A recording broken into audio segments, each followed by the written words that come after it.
दोस्तों, जब कभी भी मिडिल ईस्ट के सबसे ज्यादा वेल्थी नेशन की बात आती है तो सऊदी अरब का नाम सबसे पहले मन में आता है। ये देश तेल के मामले में काफी ज्यादा अमीर है, जिसके कारण यहाँ के ज्यादा से ज्यादा लोग बिलियनियर होते हैं। ये आज सिर्फ अपनी जमीन के चलते बिलियंस रुपए कमा रहे हैं। तो चलिए, क्योंकि इस वीडियो में हम आपको बताने वाले हैं ओवर वेल्थी एशियन नेशन के यानी कि सऊदी अरब के बारे में, जहाँ के शेखों के पास गोल्ड प्लेटेड लंबोर्गिनी जैसी खूबसूरत कारें होती हैं, जिससे इनकी अमीरी का अंदाजा आप स्वयं ही लगा सकते हैं। तो दोस्तों, अगर आप भी ऐसे ही चीजों के बारे में जानना चाहते हैं तो वीडियो को पूरा अंत तक जरूर देखिएगा। ये बात तो आप सभी को पता होगी कि आज लगभग तेल समृद्ध जितने भी देश हैं, उनमें से सबसे ज्यादा ऊपर जो देश है वह है सऊदी अरब। अगर सऊदी अरब की रॉयल फैमिली की ओर नजर डालें तो इनके पास ब्रिटिश राजघरानों की तुलना में भारी मात्रा में संपत्ति है। जो वहाँ के अभी के राजा हैं वह सलमान बिन अब्दुल-अजीज अल सौद हैं, जिन्हें सऊदी अरब के सलमान के नाम से भी जाना जाता है। दूसरे नंबर पर जिस प्रेस्टिजियस टाइटल का नाम आता है वह है मोहम्मद बिन सलमान अल सऊद, और इनकी फैमिली को रॉयल फैमिली के नाम से जाना जाता है, जो कि इनके परिवार का ऑफिशियल नाम है। इस फैमिली की अगर एक साथ सारी नेट वर्थ देखें तो 2018 में इनकी फैमिली की नेट वर्थ करीब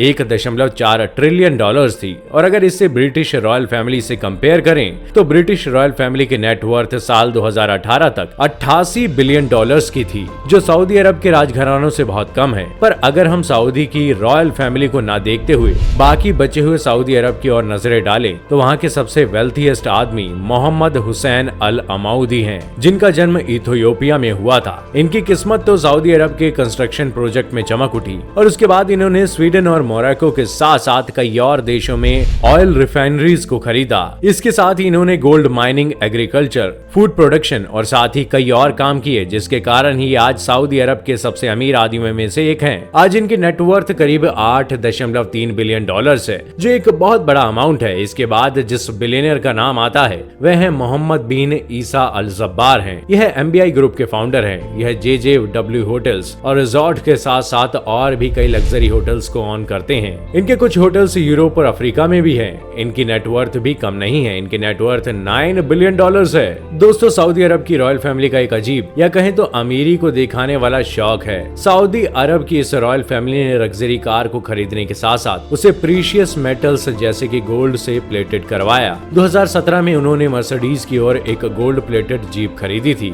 जिसके बाद गोल्ड प्लेटेड लंबोर्गिनी एवेंटाडोर, फिर रोल्स रॉयस और एक बेंटली फ्लाइंग स्पर जो कि पूरी तरह से गोल्ड प्लेटेड थी। उनकी 2017 की गोल्ड प्लेटेड लंबोर्गिनी की कीमत लगभग $5,35,000 है। इस रॉयल फैमिली के गैरेज में रखी हुई गाड़ियों की अगर एक साथ मिलाकर कीमत देखें तो ये करीब $2 मिलियन के आसपास है। इसके साथ ही अगर आपके पास कला है तो ये आपको शायद सऊदी अरब में बिलियनियर बना सकते हैं, क्योंकि साल 2017 में लियोनार्डो डा विंसी के द्वारा बनाई गई सल्वाटोर मुंडी की एक पेंटिंग न्यूयॉर्क के क्रिस्टी ऑक्शन में इसने एक सबसे महंगी बिकने वाली पेंटिंग का रिकॉर्ड बनाया था। आप जानकर हैरान होने वाले हैं कि इस पेंटिंग की कीमत लगभग $450.3 मिलियन थी। इसे सुनने के बाद तो आपके मन में भी यही ख्याल आ रहा होगा कि इतनी महंगी पेंटिंग आखिर खरीदी किसने। तो आपको बता दें कि इस पेंटिंग को सऊदी अरब के क्राउन प्रिंस मोहम्मद बिन सलमान ने खरीदा था। वहाँ के प्रिंस मोहम्मद बिन सलमान को याट का भी बहुत ज्यादा शौक है, और इनके साथ ही सऊदी के लगभग सभी बिलियनियर को समुद्र में घूमने का बहुत ज्यादा ही शौक है। प्रिंस मोहम्मद बिन सलमान के पास एक प्राइवेट याट है,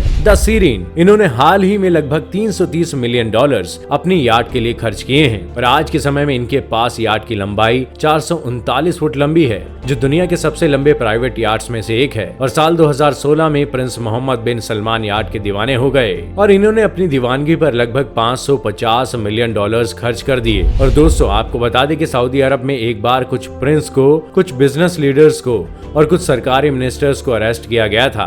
ये सब एंटी करप्शन इन्वेस्टिगेशन के तहत हुआ था। इसे वहाँ के क्राउन प्रिंस मोहम्मद बिन सलमान के द्वारा लीड किया गया था। सारे ही प्राइवेट प्लेन्स को इन्होंने रोक दिया था कि जिससे कोई भी आदमी देश छोड़कर ना भाग पाए, और इन्होंने करीब 2000 बैंक अकाउंट्स को रोक दिया था, और इस तहकीकात में लगभग 500 लोगों को करप्ट पाया गया। अब जो मैं आपको बताने वाला हूँ, इसे सुनकर आप पूरी तरह से शॉक होने वाले हैं। दरअसल जो रिट्स कार्लटन होटल आज कैपिटल सिटी रियाद रियाद में है। ये पहले उन्हीं करप्ट लोगों में से एक का घर था। वहाँ के पुलिस इन्वेस्टिगेशन में पता चला कि ये करप्शन को करीब 800 बिलियन डॉलर में चलाया जा रहा था और अंत में ये लगभग 108 बिलियन डॉलर्स को उस घोटाले से वापस निकालने में सफल रहे। दोस्तों, सऊदी अरब एक बहुत ही शानदार जगह है जिसे लोगों ने मेहनत कर अमीर नहीं बनाया, पर प्रकृति ने इन्हें अमीर जरूर बनाया है। इनके पास अगर नेचुरल रिसोर्सेज की बात करें तो पूरे देश में करीब 34.4 ट्रिलियन डॉलर्स के नेचुरल रिसोर्सेज हैं। साल 2013 में वहां के प्रिंस ने वहां के लोगों के लिए पॉवर्टी लाइन को $530 कर दिया।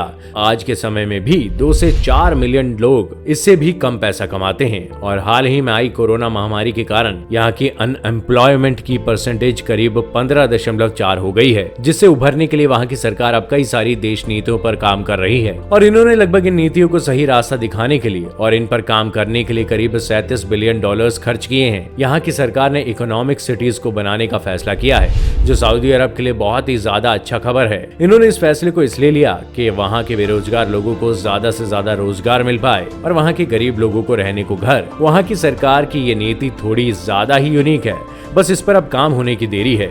तो दोस्तों, कैसी लगी आपको हमारी ये वीडियो हमें कमेंट करके जरूर बताना और हाँ, जाते जाते इसे लाइक और चैनल को सब्सक्राइब करना बिल्कुल भी मत भूलना। Thanks for watching.